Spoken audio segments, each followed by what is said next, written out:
গ্রহণযোগ্য গণমাধ্যম পরামর্শ কমিটির মাধ্যমে একটি গণমাধ্যম কমিশন গঠনের উদ্যোগ নেওয়া হচ্ছে বলে জানিয়েছেন তথ্য ও সম্প্রচার মন্ত্রী জহিরুদ্দিন স্বপন। ৩ মে রাজধানীর সিরদাপ মিলনায়তনে বিশ্ব মুক্ত গণমাধ্যম দিবস উপলক্ষে আয়োজিত এক আলোচনা সভায় তিনি এ তথ্য জানান। তিনি আরও বলেন, এই প্রক্রিয়ায় সংবাদপত্র মালিকদের সংগঠন নোয়াব, সম্পাদক পরিষদ এবং সাংবাদিক প্রতিনিধিদের নিয়ে কাজ করতে চায় সরকার। আমরা তথ্য মন্ত্রণালয় থেকে একটা পরামর্শ কমিটি গঠন, যার লক্ষ্য হবে একটা গ্রহণযোগ্য গণমাধ্যম কমিশন তৈরি করা, এবং সেই পরামর্শ কমিটিটা তৈরি করতে চাই আপনাদের সকলের মতামতের ভিত্তিতে।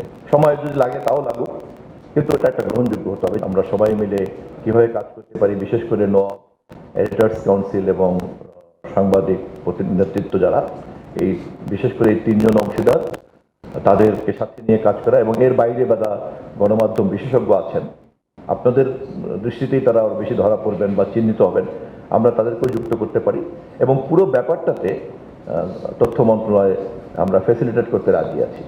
আলোচনা সভায় গণমাধ্যমের স্বাধীনতা এবং কার্যকর সংস্কারের জন্য বাস্তব উদ্যোগের উপর জোর দেন সম্পাদক পরিষদের সভাপতি।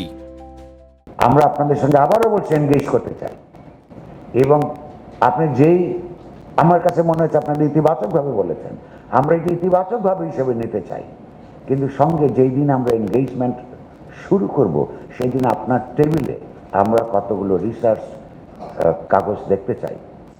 অতীতের এই গণঅভ্যুত্থান পরবর্তী কমিশন রিপোর্টসগুলির মধ্যে যে সমস্ত ভালো কথাগুলো ছিল, তার মধ্যে আপনারা ইতিমধ্যে আমাদের সঙ্গে দেখা হবার আগে কোনটা অ্যাগ্রি করেন, দেখা হওয়ার আগেই নতুন করে নতুন পরিস্থিতিতে কথা শুরু হওয়ার আগেই আপনারা কোনটা করতে রাজি আছেন, এই তথ্যটা আমাদেরকে আগে দিবেন, কাজটা অনেক সহজ হয়ে যাবে।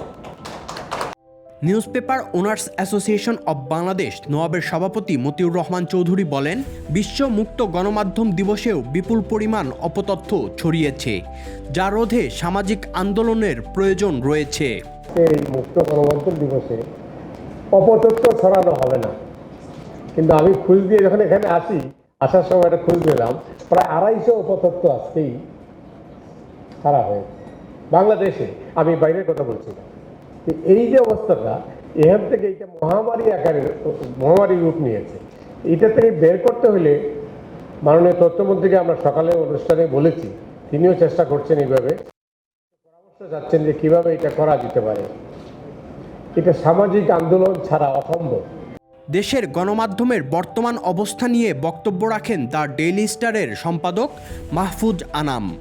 আমরা কি সঠিক সাংবাদিকতা করছি? আমরা কি মূল্যবোধ ভিত্তিক সাংবাদিকতা করছি?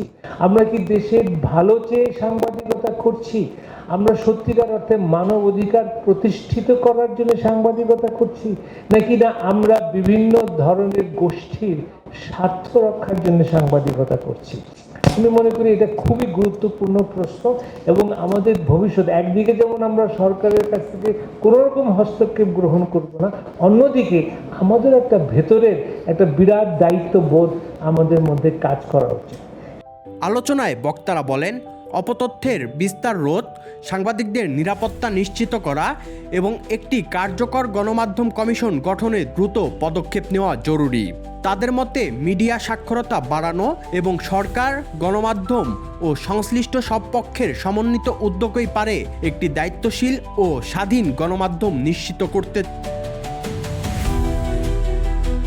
Sadman Shaon, the financial express.